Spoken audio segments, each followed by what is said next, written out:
Hi friends, இன்றைக்கி பார்த்தீங்கன்னா pant எப்படி தைக்கிறதுன்னு பார்ப்போம். இதுக்கு பார்த்தீங்கன்னா துணியை நாலாக இந்த மாதிரி ஃபோல்ட் பண்ணி போட்டுக்கோங்க. பார்த்திங்கன்னா சைடில் பார்த்திங்கன்னா 4ம் ஓப்பனில் இருக்கணும்.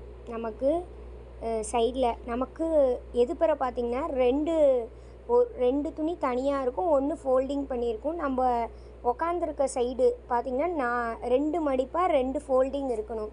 அந்த மாதிரி துணியை போட்டுக்கோங்க. காலுக்கு பார்த்திங்கன்னா நம்ம அளவெடுத்துக்குவோம். இதோட உயரம் பார்த்திங்கன்னா மொத்தமாக 30 சென்டிமீட்ரு வருது. தையல்லேருந்து கீழே கால் வரைக்கும் மொத்தம் 30 இன்ச்சு வரும். அந்த 30 இன்ச்சை பார்த்திங்கன்னா மார்க் பண்ணிக்கோங்க. ஆல்ரெடி கீழே பார்த்திங்கன்னா எக்ஸ்ட்ரா 2 இன்ச் ஆட் பண்ணிக்கோங்க. மொத்தம் 32 இன்ச் நான் இப்போ ஆட் பண்ணியிருக்கேன். ஏன்னா கீழே மடித்து தைக்கணும், அதுக்கு ஒரு 2 இன்ச் விட்டுக்கோங்க. மேலே பார்த்திங்கன்னா உங்களுக்கு ஒரு 7 சென்டிமீட்டர் வரும். அதை பார்த்திங்கன்னா சைடில் அப்படியே 7 சென்டிமீட்டர் உயரத்துக்கு மேலே ஒரு 7 சென்டிமீட்ரு மார்க் பண்ணிக்கோங்க.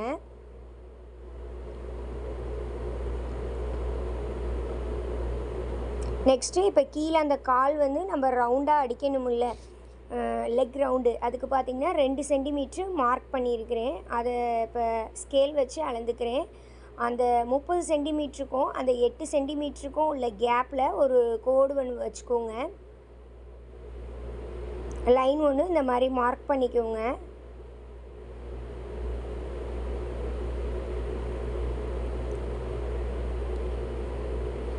கால் பகுதியோட 1 சென்ட்ரு, வீதி எவ்வளோ இருக்குது அப்படின்றத பார்த்திங்கன்னா மார்க் பண்ணிக்கோங்க.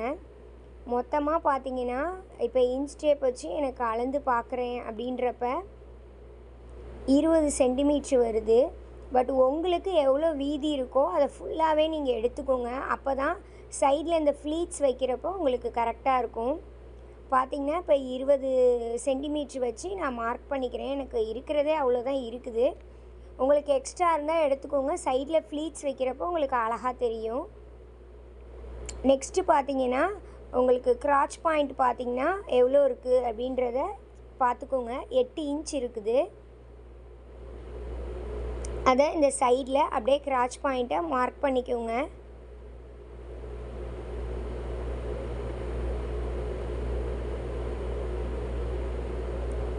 அடுத்து இப்போ லெக் ரவுண்டு பார்த்திங்கன்னா எவ்வளோ இருக்குதுன்னு பார்த்திங்கன்னா மொத்தமாக நமக்கு 5 5.5ன்றது கரெக்டு. ப்ளஸ் 2 இன்ச்சு சேர்த்து சைடு தையலுக்காக மொத்தமாக 7 எடுத்துக்கோங்க.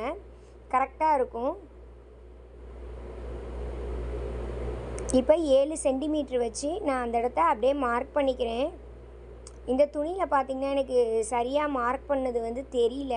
இது பார்த்திங்கன்னா பாலிஸ்டர் துணினால். நெக்ஸ்ட்டு மேலே பார்த்திங்கன்னா எலாஸ்டிக் வைக்கிறவங்களோ இல்லை எதாக இருந்தாலும் 2 சென்டிமீட்ரு எடுத்துக்கோங்க. இல்லை 1 சென்டிமீட்டர்னு மார்க் பண்ணியிருக்கேன், பட் 2 சென்டிமீட்ரு எடுத்துக்கோங்க. ஒரு ஸ்கேல் அளவு இருந்தால் போதும். ஏன்னா அதில் நாடா கோக்கணும் மடிச்சடிச்சு. இப்போ எங்கெங்கே மார்க் பண்ணிங்களோ அதெல்லாம் அப்படியே ஜாயின் பண்ணிக்கோங்க. மேலே பார்த்திங்கன்னா அந்த இடம் பார்த்திங்கன்னா 8 சென்டிமீட்டருக்கு 7 சென்டிமீட்டருக்கு ஜாயின் பண்ணியிருக்கேன். கீழே பார்த்திங்கன்னா ஒரு 8 சென்டிமீட்ரு. இப்போ காலோடதும் இந்த 8 சென்டிமீட்ரு மார்க் பண்ணி வச்சுருக்கதையும் அப்படியே கிராஸாக ஒரு கோடு போட்டுக்கோங்க.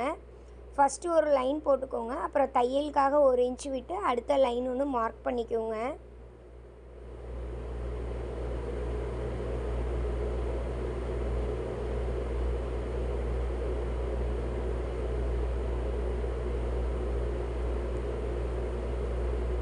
அந்த கால்லேருந்து நமக்கு கரெக்டாக அந்த கிராச் பாயிண்ட் வரைக்கும் பார்த்திங்கன்னா கரெக்டாக மார்க் பண்ணிக்கோங்க.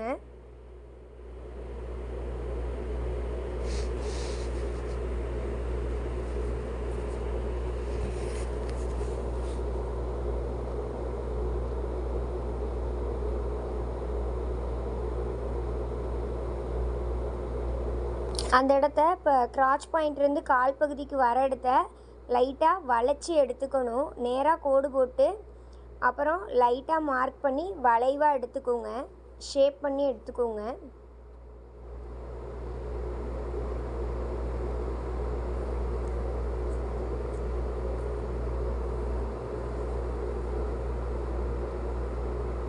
இப்போ பார்த்தீங்கன்னா என்னென்ன மார்க்கிங் எங்கெங்கே குறிச்சிருக்கோம் அப்படின்றத லாஸ்ட்டாக ஒரு டைம் சொல்லிடுறேன் நான்.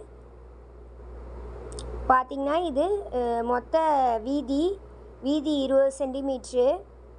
நெக்ஸ்ட்டு பார்த்திங்கன்னா கிராச் பாயிண்ட் பார்த்திங்கன்னா 8 சென்டிமீட்ரு எடுத்திருக்கேன். மேலே அந்த பாட்டம் பார்ட் வந்து ஒரு 7 சென்டிமீட்ரு இருக்குது. அதுக்கு கீழே பார்த்திங்கன்னா இந்த சைடு அதாவது மொத்த உயரம் பார்த்திங்கன்னா ஒரு 30 சென்டிமீட்ரு எடுத்திருக்கேன். கால் ரவுண்டு பார்த்திங்கன்னா ஒரு 7 சென்டிமீட்ரு. அவ்வளோதான். இப்போ நம்ம கட் பண்ணி எடுத்துடலாம். மேலே உள்ள அந்த பாட்டம் பகுதியை பார்த்திங்கன்னா வெட்டி தனியாக எடுத்துக்கோங்க.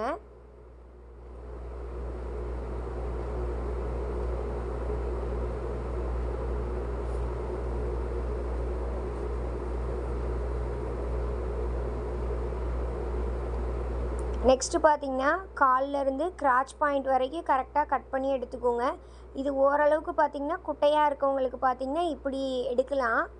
இல்லை அப்படின்னா உங்களுக்கு பாட்டம் பார்ட் வந்து சைடில் கட் பண்ணி எடுக்கிற மாதிரி இருக்கும்.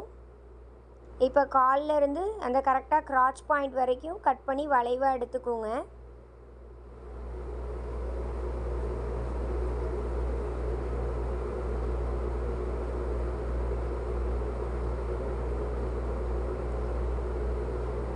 சைடில் கொஞ்சம் எக்ஸ்ட்ரா துணி விட்டு நம்ம வெட்டுறோம் அப்படின்னா ஃப்ளீட்ஸ் எவ்வளோ வேணாலும் வச்சுக்கலாம். பார்க்கவும் பட்டியாலா பேண்ட் மாடலில் உங்களுக்கு இருக்கும். அவ்வளோதான். இப்போ பார்த்திங்கன்னா 2 பார்ட்டும் நமக்கு தனித்தனியாக பார்த்திங்கன்னா ரெடி ஆயிடுச்சு. நெக்ஸ்ட்டு பார்த்திங்கன்னா பாட்டம் சைடு எப்படி வெட்டுறதுன்னு பார்ப்போம்.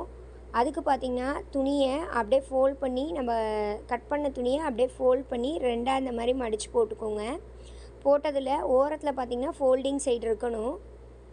இப்போ துணியை நம்ம வச்சுருக்க அளவு பேண்ட்டை அப்படியே வச்சுக்கோங்க. வச்சு அதே மெஷர்மெண்ட்டில் அப்படியே கட் பண்ணி ஒரு 2 இன்ச்சு தள்ளி அப்படியே மார்க் பண்ணி கட் பண்ணி எடுத்துக்கோங்க.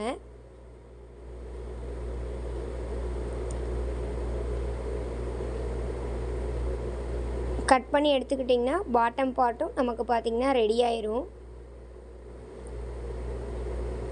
அவ்வளோதான். கத்திரிக்கோல் வச்சு கட் பண்ணிக்கோங்க. நான் போட்டிருக்க வீடியோ உங்களுக்கு பிடிச்சிருந்தா மறக்காமல் லைக் பண்ணுங்கள், சப்ஸ்கிரைப் பண்ணுங்கள். நான் உங்களுக்கு அளவு பேண்ட் வச்சு அளவெடுக்கிறது எப்படி அப்படின்றதும் நெக்ஸ்ட் வீடியோவில் போடுறேன். Thank you, welcome.